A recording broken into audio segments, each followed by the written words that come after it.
Electrocardiogramas.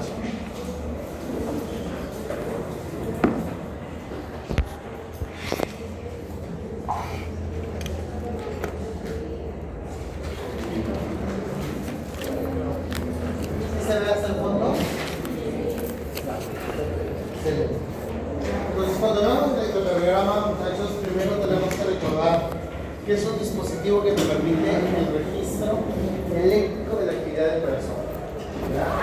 Con esto yo voy a poder detectar desde hipertrofias, arritmias, infarto agudo de miocardio. Y para que yo esté seguro que el electro está bien tomado, primero debo recordar que tiene, pues, tenemos que colocar adecuadamente las derivadas, que van en brazo izquierdo, brazo derecho, pierna izquierda, pierna derecha y las 6 precordiales. Con eso nosotros vamos a obtener 12 derivadas, ¿correcto? Y de estas 12 derivadas, hay una que me permite saber que el electro está bien tomado, que es AVR. A menos que mi paciente tenga una dextrocardia, ¿ya? Si no tiene dextrocardia, el AVR siempre va a ser negativo. Siempre el AVR va a ser negativo.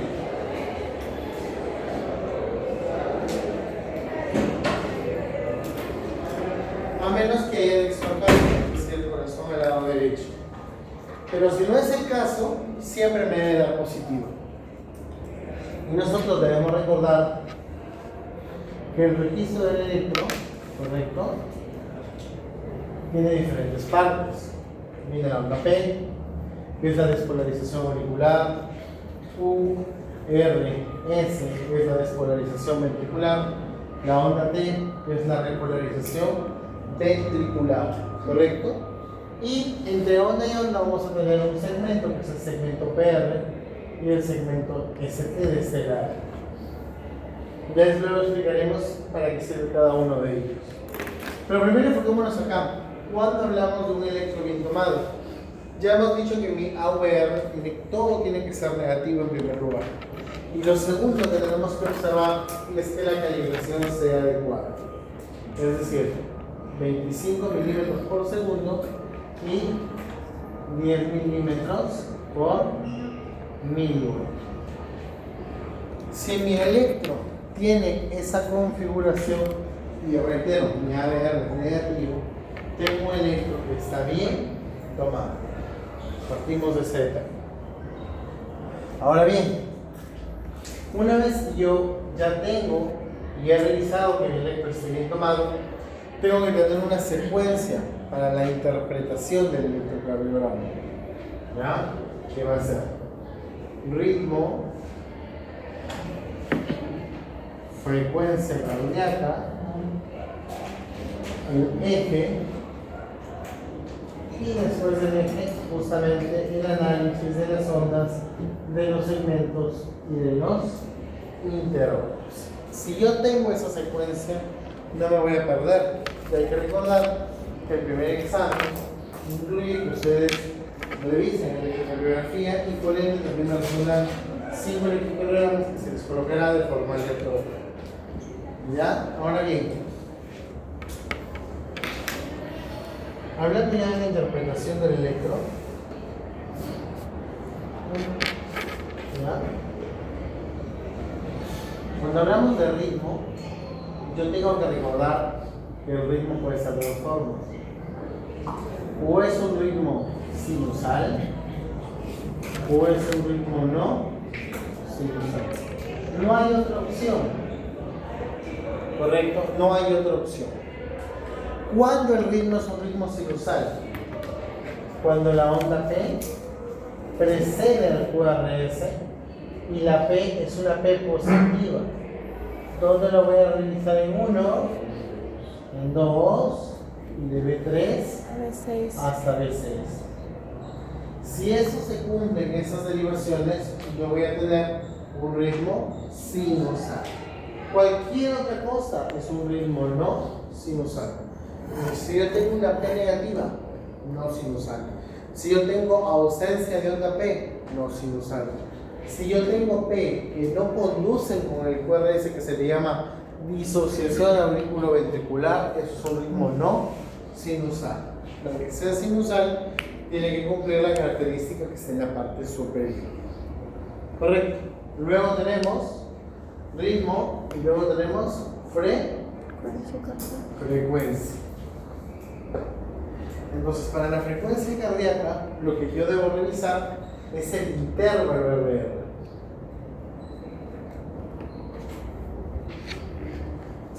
Ya vamos a ver, porque de aquí, después de toda esta teoría, repasamos algunos electrocardiogramas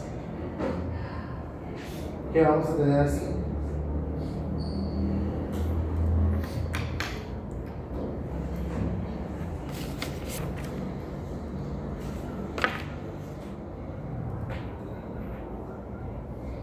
Vamos a asumir que la distancia de acá para acá, de acá para acá y de acá para acá siempre es la misma.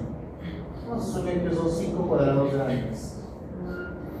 Y hay que recordar que un detalle más que es importante es que los cuadrados, ¿ya?, están formados por 5 cuadrados pequeños, tanto arriba como abajo, y que cada cuadradito pequeño vale 0.04 segundos, mientras que todo el cuadradito grande va a valer 0.2 o 0.20 o 20 milisegundos, como lo quieran denominar, 200 milisegundos. Entonces, una vez que yo ya tengo, lo primero que verifico es que mi intervalo RR sea regular, porque de ahí voy a partir. De tener un intervalo RR regular, yo puedo aplicar la primera fórmula, ¿verdad? Que es 300 entre el número de cuadrados del intervalo RR. Entonces, si ya estoy asumiendo que aquí hay 5, entonces yo voy a decir 300 entre 5, 60. ¿Verdad? Perfecto. 300 entre 5, 60. Ahora bien, una vez que yo ya realicé esa evaluación, realicé esa valoración, yo también puedo tener casos en los cuales tenga intervalos RR irregulares.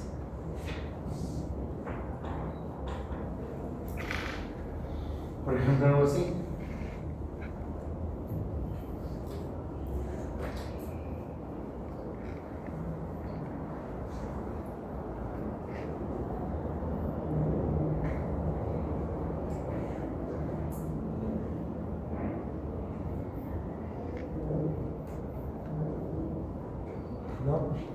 En donde la distancia entre cada R no es la misma, va variando.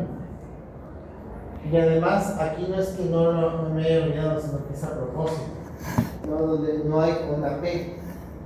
Entonces, en un electrocardiograma que yo tenga ausencia de onda P y además un intervalo RR irregular, voy a tener una fibrilación auricular.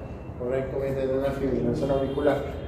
Entonces, en este caso, ¿qué se hace? Acá ya no pueden usar la fórmula de los 300 entre 5 cuadrados o 1500 entre el número de cuadrados pequeñitos. ¿Qué vas a hacer aquí? Acá tienes que contar 6 segundos. Pero, ¿por qué 6 segundos? Porque si yo multiplico por 10 esos 6 segundos, me van a dar 60 segundos, que equivale a un minuto. Y la frecuencia cardíaca, su unidad es el número de latidos por minuto. Por eso es que aplicamos esa fórmula. Entonces, ¿cómo vamos a contar 6 segundos en un electrocardiograma?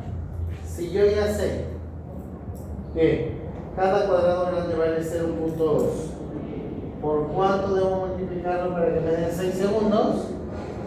30. Entonces debo contar 30 cuadrados grandes y con eso yo sabré cuántos cuadrados están. Vamos a asumir en este trazado que desde aquí hasta aquí yo tengo los 30 cuadrados que el ejercicio solicita. Entonces voy a decir, ¿cuántos QRS hay?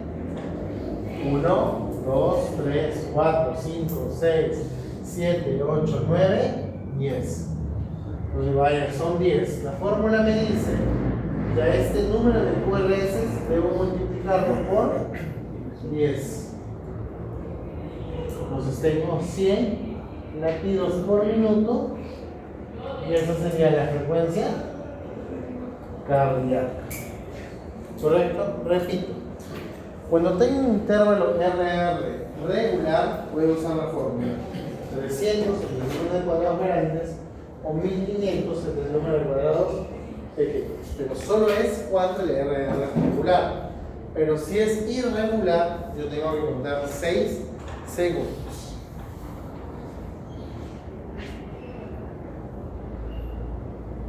Ahora bien, ya hemos visto el ritmo, ya hemos visto la frecuencia, el eje lo practicamos de aquí, el eje es sencillísimo cuando proyecte ejercicios. Y ahora quiero centrarme en el análisis de las ondas, de los segmentos y de los intervalos. ¿Correcto? Cuando hablamos de las ondas, muchachos, lo primero que yo tengo que recordar es que una onda es una deflexión positiva o negativa. Por lo tanto, las ondas que yo voy a tener son mi onda P, mi complejo QRS y mi onda T. ¿Correcto? Una onda siempre debe medir un cuadradito y medio de los pequeñitos a 2 cuadraditos y medio, no de ancho y de alto, es decir, de 0.06 a 0.10. ¿Ya? Eso es lo habitual. Entonces, por ejemplo, la P, que sabemos que es una onda positiva, ¿verdad? El QRS, ya sabemos que tiene tres partes, Q, R y S. Entonces, la Q, chicos, es la primera deflexión negativa. La R es la primera deflexión positiva. Y la S es la segunda deflexión negativa. Y es importante porque eso sí influye en la nomenclatura. Yo, por ejemplo, puedo decir, tengo un R, tengo un QRS, pero también puedo decir eso. Pues. Tengo un R, tengo S. O solo tengo R, no hay S. O solo tengo US. Porque no hay R, pues, no hay parte positiva. ¿Correcto? Entonces aquí es importante por eso, vuelvo a repetir. La primera deflexión negativa es Q, la primera deflexión positiva es R y la segunda deflexión negativa es S. Muy bien. Y finalmente la onda T igualmente suele ser una onda positiva. Y cada una va a tener cambios cuando hagamos el análisis del electrocardiograma. Por ejemplo, si yo tengo una onda P ancha mayor o igual a 3 cuadraditos, ¿qué implica eso? Que yo voy a tener un crecimiento auricular izquierdo. Una onda P ancha se relaciona con un crecimiento de aurícula izquierda. ¿En qué casos hay crecimiento de la aurícula izquierda? Por ejemplo, cuando hay una valvulopatía mitral, una estenosis mitral, una insuficiencia mitral. Incluso en algunos pacientes con hipertensión arterial van a hacer dilatación de la aurícula izquierda. O yo puedo tener también, vamos a hacer una separación acá.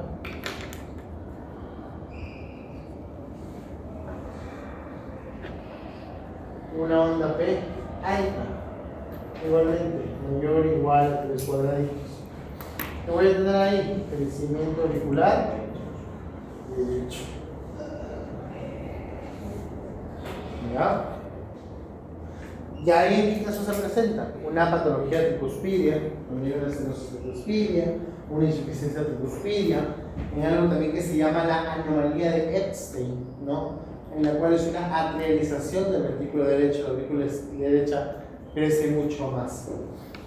Y a la onda P alta se le llama P pulmonar, mientras que a la onda P ancha se le llama P mitral. ¿No? P pulmonar y a la otra se le llama P mitral.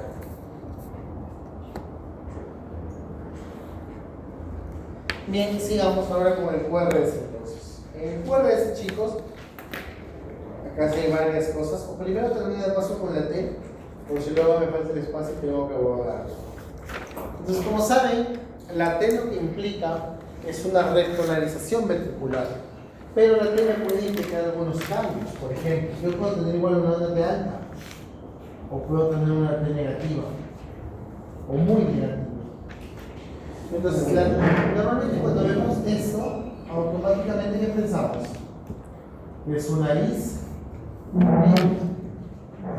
Yo pienso que mi paciente va a tener una arteria que no está irrigando bien. Onda P negativa implica una isquemia subepicárdica. Acuérdense, onda T negativa es una isquemia subepicárdica.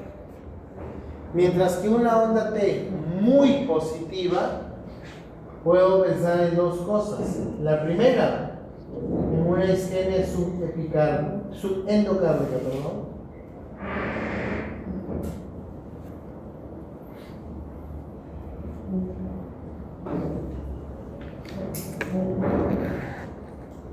Y la segunda es algo poco común, pero que también es importante tenerlo en cuenta, en la hipercalemia. Ya veremos, tal vez, que en la hipercalemia nosotros vamos a observar tres características en el electrocardiograma. La primera es un aplanamiento de la onda P. Miren, y observaremos tal vez aquí que hay una onda P plana. Vamos a ver también QRS anchos, correcto, y temicudas. Estas son las características de hipercalemia. ¿Todo claro hasta ahí? Perfecto.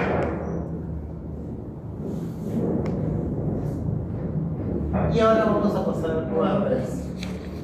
En este sí hay que explayarnos un poco más, porque el QRS tiene muchas más cosas, ¿correcto? Pues ya les había mencionado, reitero, que el QRS puede tener diferentes formas. Solo R, RS, QRS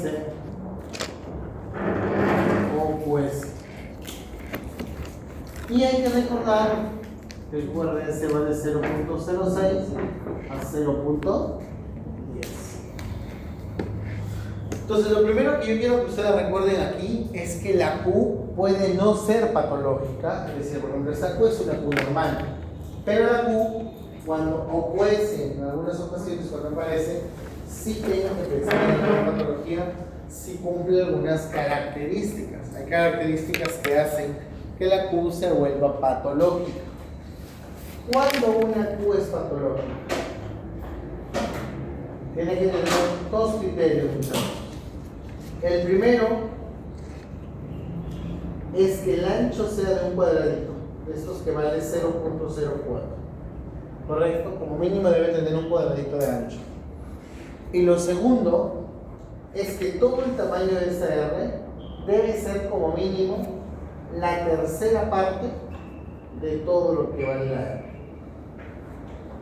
En esos casos, algunos dicen 25%, 25, 30%. Está por ahí, ¿no? La tercera parte de la R. Correcto. Entonces, si mi Q, por ejemplo, si mi R vale 4 cuadraditos y mi Q vale 2, es una Q patológica. Porque 2 es el 50% de 4.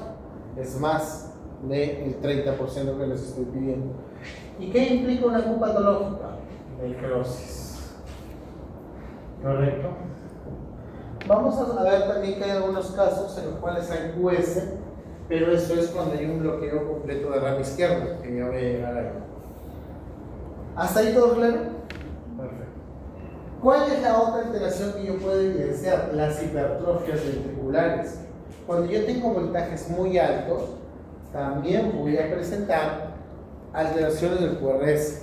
Por ejemplo, y aquí sí, tal vez aquí voy a buscar alguno, pero hay algunos criterios para hablar de hipertrofia ventricular izquierda y hay criterios para hablar de hipertrofia ventricular derecha. En el caso de hipertrofia ventricular izquierda son un montón.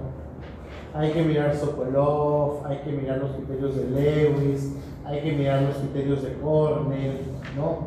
Y en el caso de hipertrofia ventricular derecha, acá se es la más fácil de todas, porque vamos a ver que hay R altas, es decir, gran componente de R, como una S pequeña, en B1 y en B2. Cuando usualmente es al revés, es al contrario. Ya de aquí les voy a mostrar en algunos ejemplos. ¿Ya? Y finalmente, el QRS también puede ser un QRS ancho, es decir, que valga más de 0,10. ¿Cuándo normalmente hablamos de un QRS ancho, chicos? Cuando el QRS es mayor o igual a 0.12. Entonces, si yo tengo ya un QRS ancho, yo tengo dos posibilidades. O es un bloqueo completo de rama derecha, o es un bloqueo completo de rama izquierda. Uno de los dos. Doctor, ¿y cómo me puedo guiar si es rama derecha o si es rama izquierda? Pues fácil. Hay que mirar que usualmente, digo normalmente, vamos a ver estos dos patrones. Un patrón R, S, R', o un patrón de R mellado. Esos dos patrones suelen aparecer cuando yo tengo un QRS ancho. ¿Correcto? Ahora bien, ¿cómo yo sé que es un bloqueo de rama derecha? Porque estos patrones, en el caso de rama derecha, los voy a ver en M1 y en M2. Mientras que en rama izquierda, los voy a ver en 1, en ABL, en B5 o en B6. Entonces, la importancia de ver dónde aparecen esas alteraciones también va a ser importante de cara a la interpretación del electrocardiograma. ¿Todo claro hasta ahí? Perfecto. Entonces ya hemos hablado de la P, hemos hablado del QRS, hemos hablado de la otra T. Faltan dos, ¿verdad? El segmento PR y el segmento ST. El segmento PR como tal lo que hace es que representa la pausa entre las aurículas y los ventrículos para garantizar la transmisión que viene del nodo sinusal y del nodo AB. Pero no solemos medir el PR, lo que medimos es el intervalo PR. ¿Ya? Un intervalo PR, muchachos, no es más que sumar la P con el segmento PR. Entonces, donde va a iniciar la onda R con la onda Q, ahí, en ese puntito, y desde donde inicia la P, todo eso es el intervalo P, PR. Y el intervalo PR también tiene unos valores de normalidad, que es de 0.12 a 0.20. Es decir, de 3 cuadraditos pequeños a 5 cuadraditos pequeños. Si yo tengo un PR menor a 0.12, estoy frente a un síndrome de preexcitación. El más conocido, Wolff-Parkinson-White. Pero si yo tengo un PR más de 0.20, probablemente esté frente a algún tipo de bloqueo auriculoventricular. ¿Verdad? Entonces, el intervalo PR nos permite hallar eso. Y finalmente, el que sí se mide, que es el segmento ST. Pero para medir el segmento ST, muchachos, acá lo que me interesa más es ver si el ST sube o si el ST baja. ¿Por qué? Porque eso es lo que a nosotros nos va a indicar para poder ver si es que hay un infarto o no. Los cambios en el segmento ST nos permiten ver lesión. Por lo tanto, nos permiten ver infarto agudo de miocardio. Entonces, yo puedo tener acá así, primero un normal. Y entonces, el punto donde termina la onda S y va a comenzar el segmento ST, eso es el punto J. Correcto, es el punto J. Y ese punto J tiene que ser isoeléctrico con el segmento PR. Tiene que estar al mismo nivel. Cuando no pasa eso, por ejemplo acá, o por ejemplo así, donde el punto J no es al mismo nivel, yo voy a tener un supradesnivel o un infradesnivel. Si tengo un supradesnivel, es un infarto ST elevado. Si tengo un infradesnivel, es un infarto ST no elevado. ¿Cómo también se le llama el infarto ST elevado? Lesión subepicárdica. al ST elevado se le llama lesión subepicárdica, mientras que al ST no elevado le llamamos lesión subendocárdica. ¿Correcto? ¿Sí? ¿Todo claro hasta ahí? ¿Alguna pregunta, alguna duda? ¿Algo que no haya quedado claro? Porque vamos a hacer ejercicios, tenemos un buen tiempo para hacer varios. ¿Alguna pregunta? ¿Algo que no les haya quedado claro, chicos?